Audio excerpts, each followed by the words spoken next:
Good morning. আমি এখন breakfast করছি। হ্যালো এভরিওয়ান, তো চলে এসেছি আর একটা নতুন ভিডিও নিয়ে। তো আজকের দিনটি ছিল 31শে মার্চ, সোমবার। তো আমরা যাব এখন ব্রেকফাস্ট করে নিয়েছে, ফুচকিরকম করানো হচ্ছে, তারপর করে আমরা এখন যাব হচ্ছে জলেশ্বর। আমাদের এখানে একটা মন্দির আছে, জলেশ্বর মন্দির, যেখানে বহু দীর্ঘ বছর ধরে একটা অলৌকিক ঘটনা ঘটছে। সেটা আমি কোনো দিন দেখিনি, নিজের চোখে অনেক শুনেছি, কিন্তু আগে আমার বাড়িটা অনেক দূরে ছিল, মানে বাপের বাড়ি। তো এখন শ্বশুরবাড়ির, এটা বলতে গেলে শ্বশুরবাড়িতে বেশি দূর না, ওই আধা ঘন্টা লাগে যেতে। তো আমি শ্বশুর শাশুড়ি মিলে এখন আমরা যাব। তা আগে সোনামাকে খাইয়ে নিচ্ছি। তা আজকে ওর ব্রেকফাস্টে ছিল হচ্ছে চিড়ে সেদ্ধ, ওই আর একটু ফর্মুলা মিল্ক দিয়ে গুলিয়ে, তাই চিড়ে ওকে খাওয়ানো হচ্ছে। তারপর ওকে খাইয়ে দিয়ে ড্রেস করে আমরা এখন রেডি হয়ে বেরোবো।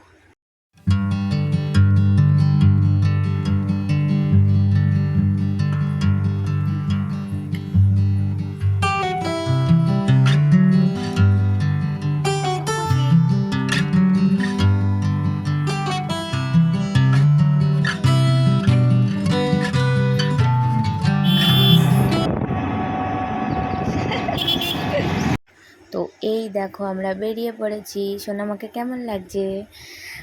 তো এটা আমার শাশুড়ি মা, আমি আর হচ্ছে আমাদের সোনামা, আর আমার শ্বশুর টোটো চালাচ্ছিল, তো তাকে আর দেখানো হয়নি। তো আমরা সবাই মিলে এখন যাচ্ছি। এখন রাস্তায় এই ধরুন এখন 10:30 বাজে, সকালই বেরিয়েছি, কারণ বলেছিল কি যে 11টার থেকে শুরু হবে সেটা। তো সেটা দেখতে গেছিলাম। আর এই যে আমরা চলে এসেছি, এটা হচ্ছে মন্দির, জলেশ্বর বাবার মন্দির। জানোই তোমরা যে চৈত্র মাসটা পুরো জুড়েই ভোলে বাবার দিয়ে মাস, এখানে এই সময়টা মানে সবাই বাবার ধ্যানে বলো, বাবার মানে হতে হয়ে পড়ে থাকে তার হয়ে। তো আমরাও গেছিলাম আর কি সেইটাই করতে, কিন্তু পুজো দেবো ভেবেছিলাম, কিন্তু দেখো তোমরা কি ভিড় এখানে। একটা ছোট্ট বাচ্চাকে নিয়ে এতক্ষণ রোদে দাঁড়িয়ে আমার পুজো দেওয়াটা অসম্ভব ছিল, যেই জন্য আর পুজোটা দেওয়া হয়নি। কিন্তু ওখানে এমনি দক্ষিণা নিচ্ছিলো, তো সেটাই আমরা দিয়ে এসেছি। আর এইটা একটা বট গাছ আছে, এখানে ওই সাধু বাবারা নিচে বসেছিল, তাই তোমাদের দেখালাম। আর হচ্ছে আর এখানটাতে তোমাদের যার যা মনস্কামনা আছে, তা যদি এখানটায় ঢিল বেঁধে দাও তাহলে নাকি সেটা পূরণ হয়। তো আমরা তো আর আমরা বাঁধিনি এমনি, তাই এখান থেকে একটু ঘুরে যাচ্ছিলাম। আর এখানে একটা শিবলিঙ্গ আছে ছোটো করে, সেখানে প্রণাম করে আমরা চলে এসেছি একটু ছাওয়া জায়গায় বসে থাকতে, কারণ সোনামাকে নিয়ে না এত রোদে ঘুরে বেড়ানো যাচ্ছিল না, প্রচুর রোদ ছিল। তা ওখানে গিয়ে সকালের আমরা ব্রেকফাস্টটা করেছিলাম, ওখানে ওই নিরামিষ কচুরি আর তরকারি পাওয়া যাচ্ছিলো। তো যেটা করে এই যে আমার শ্বশুরমশাই। আর এই যে দেখছো এই যে পুকুরটা, এই পুকুরটা কিছুক্ষণ পর লোকারণ্য হয়ে যাবে, কারণ যে অলৌকিক ঘটনার কথা বলছিলাম সেটা হচ্ছে বহু বছর ধরে নাকি এখানে যে ভোলে বাবার পুজো হয়, যেই মানে মূর্তিও না, মানে যেই পাথরটা আছে সেটা এই জলের ভিতর থেকেই ওঠে। আজকের দিনে এটা শুভক্ষণেই আছে হয়তো, তো এই জলের ভিতর থেকেই সেই শিবলিঙ্গটা বেরোয়, আর সবাই সেটার জন্য সেটা বের করতে জলে নামে। তো তোমরাও দেখতে পাবে, আমরা এখানে সবাই দাঁড়িয়ে একটুখানি ছাওয়ায় ঘুরে বেড়াচ্ছিলাম। ওখানে একটা ছোট চড়কের মেলা হয়েছিল, তো সেই মেলাতে ঘুরে বেড়াচ্ছি। এই দেখো পুকুরটার চারিপাশ দিয়ে লোকে ভরে গেছে, একদম কোনো জায়গা নেই, কোনো মতে একটা ছাওয়া জায়গা নেই আর কি দাঁড়িয়েছিলাম, কারণ আমরা একটু তাড়াতাড়ি গেছিলাম, তো এই জন্য একটু জায়গা পেয়েছিলাম। আর ওই যে দেখছো ওটাই হচ্ছে মন্দির, যেটা তোমাদের এখন বাইরের থেকে দেখাচ্ছি। আর এই যে এত লোক এরকম রোদে খালি এইটুকুনি দৃশ্য দেখার জন্য অনেক দূর থেকে আসে। যেমন আমরাও প্রথমবার গেছি, বাড়ির ধারে হওয়া সত্ত্বেও যেতে পারি না, কারণ মানে খবর পাই না মাঝে সাঝে যে কখন আসে। অশোকনগর থেকে এখানের খবর না অশোকনগর অবধি যায় না, এই জন্য খবরও পাওয়া যায় না। লোকের মুখে শোনা যায়, অনেক শুনেছি, কিন্তু আসা হয়নি। আর ওই যে ঘাটটা দেখছো লোকে ভরা, ওটাই হচ্ছে মন্দিরের মেন ঘাট। ওখান থেকে ওইটা হচ্ছে মেন সিঁড়ি, এছাড়া আরও অনেক ঘাট আছে। আর এদিকেও এখন ঘাট বানাচ্ছে বলে এগুলো এখন সবাই যে লোক বসে আছে এগুলো সব সিঁড়ি করে দেওয়া হয়েছে লোকের সুবিধার্থে। তো ওখান থেকে লোকে এখন নামবে জলের মধ্যে, একটু পরে টাইম যখন হবে, সময় ভালো সময়টা যখন আসবে তখন হয়তো ওখান থেকে নামবে, নেমে তারপরে গিয়ে তোমরা দেখো কি হয়। বাচ্চা ওইখানে ইতর সাথে ঘোরাফেরা করলে আমাদের অনুসন্ধান অফিসে নিয়ে যাবেন, মায়ের হাত ছেড়ে আশেপাশে ঘুরে চলে গেছে। ছোট বাচ্চাটা ইতর সাথে ঘোরাফেরা করলে একটু লক্ষ্য রাখবেন, সকলেই সহযোগিতা করলে সুন্দর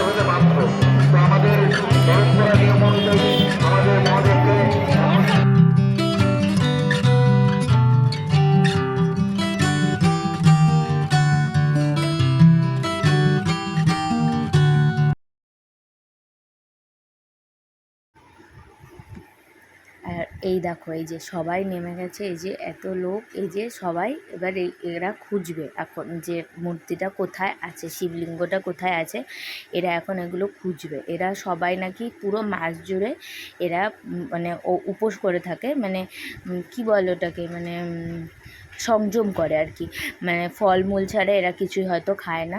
তো এরাই এই জলে নামবে, আর কেউ নামতে পারবে না, কারণ তাহলে জলটা মানে অশুদ্ধ হয়ে যাবে। মানে আমরা যেহেতু আমিষ খাই, আমরা সারা মাস তো নিরামিষ খাই না, কিন্তু এরা কঠিন তপস্যা করে, এই কারণে এদেরকে এখন এরা খুঁজবে, খুঁজে যদি যখন পাবে মূর্তিটা তখন আমরা সবাই দেখতে পাবো। তো এরা এখন খুঁজছে, দেখুন।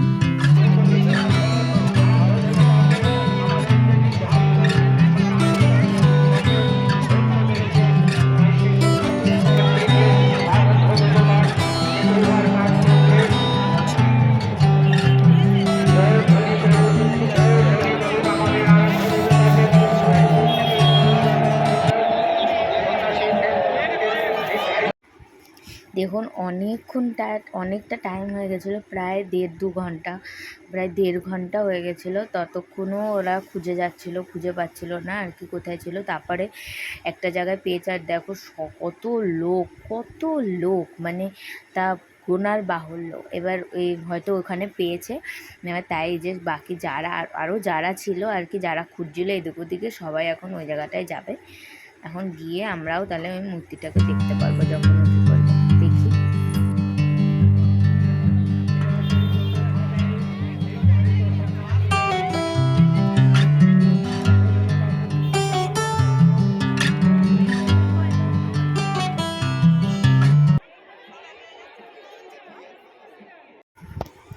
আর এই যে ওরা ওখানে মূর্তিটা পেয়ে গেছে, কিন্তু আসলে ছোট তো খুব, এত দূরের থেকে আমি মানে করতে পারছিলাম না।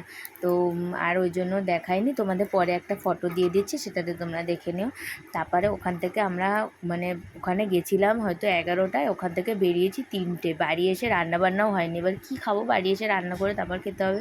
সোনামার খুব খিদা পেয়ে গেছিলো, তা ওখান থেকে আসার পথে একটা রেস্টুরেন্টের মতোই ছিল, মানে ওখানেই গেছিলাম আর কি। ওখান থেকে খেয়ে দিয়ে আমরা এই যে বেরিয়ে পড়লাম বাড়ির উদ্দেশ্যে। এবার আমরা বাড়ি চলে আসবো। মানে এত সুন্দর জিনিস দেখার পর মনটা সত্যি ভালো যায়। আর এই হচ্ছে সেই শিবলিঙ্গ, দেখো।